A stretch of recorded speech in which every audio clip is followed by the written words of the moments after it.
Welcome, my name is Craig Morrison, the Executive Producer and Game Director for Age of Conan Unchained. Today we are going to take a look at the new adventure pack, The Savage Coast of Turan.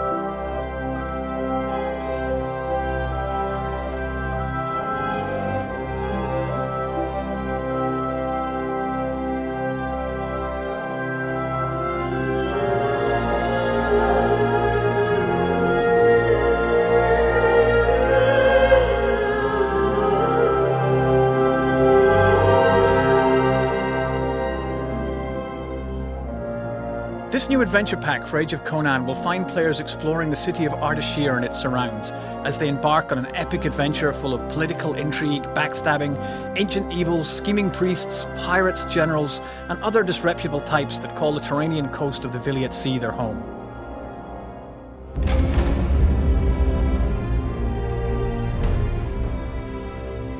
Players will get to meet up with two of Conan's old allies, Artus and Elishan, who you might have seen in the new Conan the Barbarian movie, and catch up with them some 20 years on.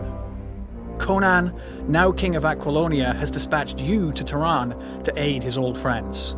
The adventure pack features a massive new outdoor playfield that encompasses the city of Ardashir and the surrounding coastline. It also contains 2 new solo instances, a new team instance, and new raid encounters. We really wanted to try and address the old development challenge of something for everyone with this pack by providing one strong example of each playstyle preference for people to enjoy. In a city where the thieves and pirates may be the most reliable allies you have to watch your back and keep your blade close.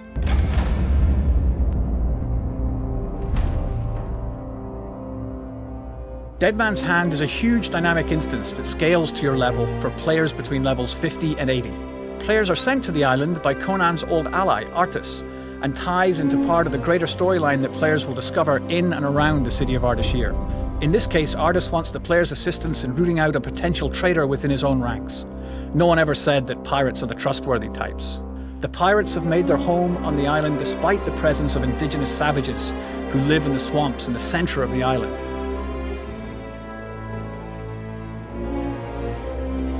These dangerous primitives have some strange rituals and are a constant threat to the pirate encampments. The island has a fantastic visual diversity. Despite the almost tropical location, the skies are blackened by the almost constant ash cloud that belches out from the volcano on the island. This also means that there are thermal springs that create dangerously hot geysers in the arid rock valley that sits beyond the main pirate encampment. You could almost think of this location as being the proverbial brooding, moody, darker older brother of the starter zone in Tortage.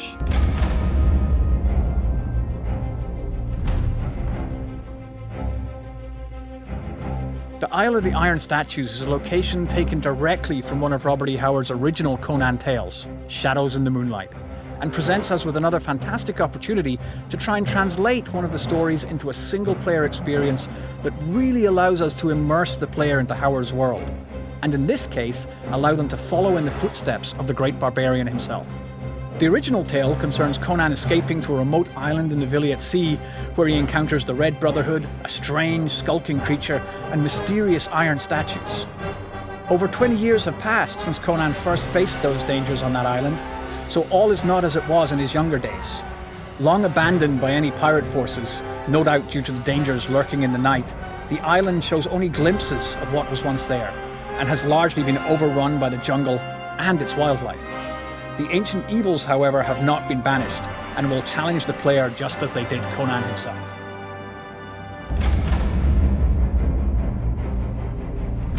Fort Ardashir is clearly visible when you first visit the city, and dominates the right side of the bay that leads out into the Viliat Sea beyond. As with the rest of Ardashir, and Turan in general, the Persian influence is evident in the architecture and style of the fort and its surrounding area. The ornate pillars, domes, and the walls of the castle create an imposing setting. This is clearly a fortress of a powerful military force. Inside, players will find a really compelling and interesting 6-man instance for maximum level players.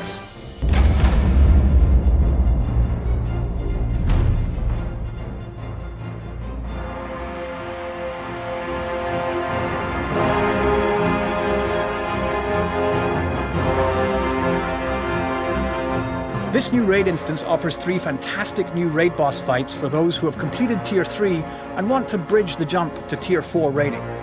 Players will have heard about the mysterious priests of Erlik while adventuring in and around Ardashir, and might have heard the hints of something sinister going on within the halls of the magnificent Temple of Erlik.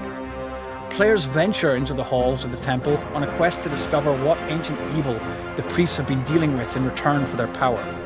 It also gave us the opportunity to work in some of Conan's foes from stories past, and the players will discover that they might just recognise the source of the evil when they reveal which dark forces it is that the priests have been bargaining with.